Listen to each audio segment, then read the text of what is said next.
Okay guys, today I'm talking about wicking systems, wicking hydroponic systems. Now I've got one right here. I'm just growing my second lot of tomatoes in this system here, and as you can see they're all in buckets. I think they're what are they? 7.5 kilo buckets, whatever they are. I think they're about 10 litres, somewhere there. And I've got them spaced fairly well just to give them a bit of air between them. But the concept here is basically you must get, it's a flat rain gutter channel, you must get the channel level, okay, because it's a wicking system, and as it fills up with nutrient, of course it's got a block on the end, a stopper. As it fills up with the nutrient, you don't want it overflowing because it's out of level. And also, to prevent it filling up too far, we put a float valve in the end here. Now it's been raining, so I should actually let that rainwater out, because it's probably rained quite a bit and overflowed, but you can see the levels are a good half an inch below the top there, so it doesn't overflow. And it's getting fed by that drum back there, that one back there, and this one here is feeding this NFT system. But anyway, I've got a tap on the drum there, you can probably see there, and a tap here, just so I can separate everything, to clean it out in case I've got nutrient in the drum, of course.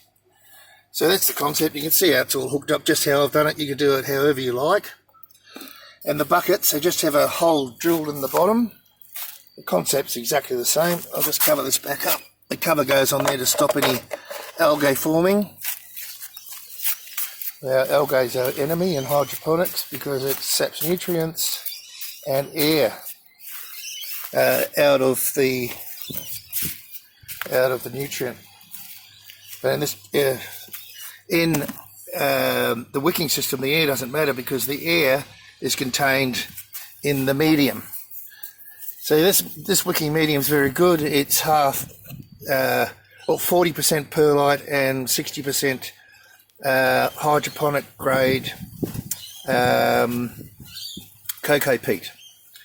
So the concept of the bucket, just because this one's a different shape, doesn't matter what sort of bucket is. We've got a hole on the bottom there. Okay. Well, let me take you over to another system and you'll be able to see better. But that's the concept of it. I've got one here that I'm getting ready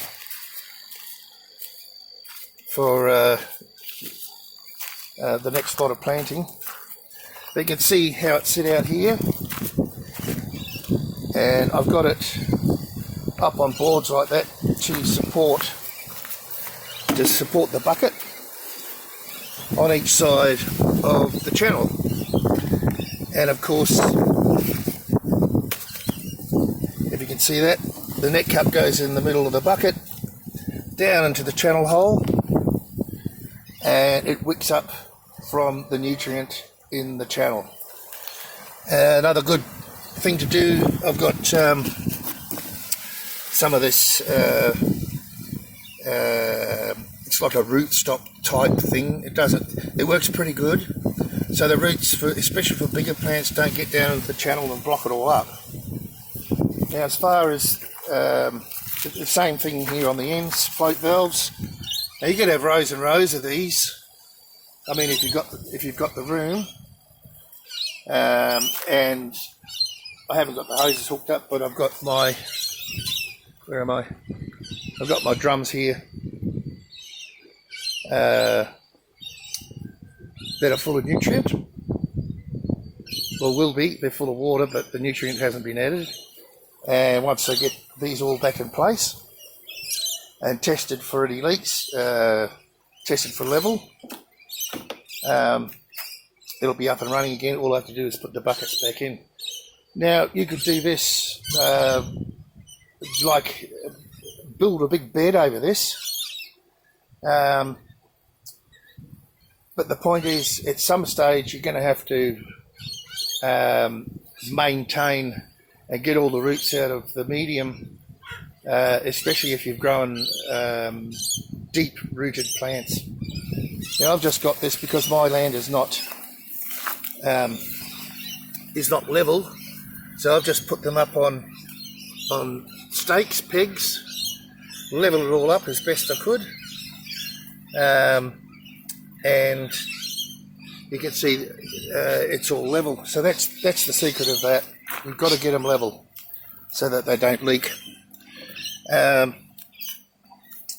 Apart from that, that's pretty much it. You just fill it up with the medium.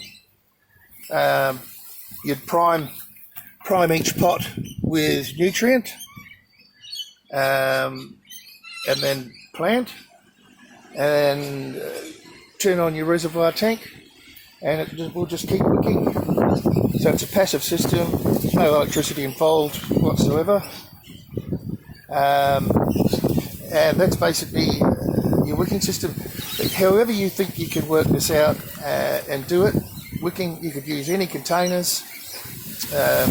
Over here in this wicking system, which won't be used during winter because I get no sun over here, I've used these Bunnings containers. I think they're about 20 bucks each, and there's 3 in there and 2 little buckets at the end. So I'm just leaving those till I get all my carrot seed actually, so which is happening here. So these big tubs here, the Coco, Peat and Perlite really holds the moisture nicely, so we don't get a lot of evaporation. If you really had a problem with evaporation in really hot weather, you could cover around the plant with something. That's very possible. So those are the 2 wicking systems that I have in 3 wicking systems that I have. So hopefully that explains the concept, and as I said, it doesn't matter how you go about doing it, as long as you can get the best use out of the space that you have. I'm talking about gardening in a small space. So I need a bit of a clean up around here, but you know, we've all got to do what we've got to do.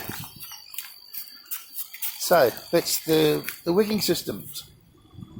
If you've got any questions, just ask me, and I'll try and answer them. I don't think I've missed anything out. Okay, back with something different next time.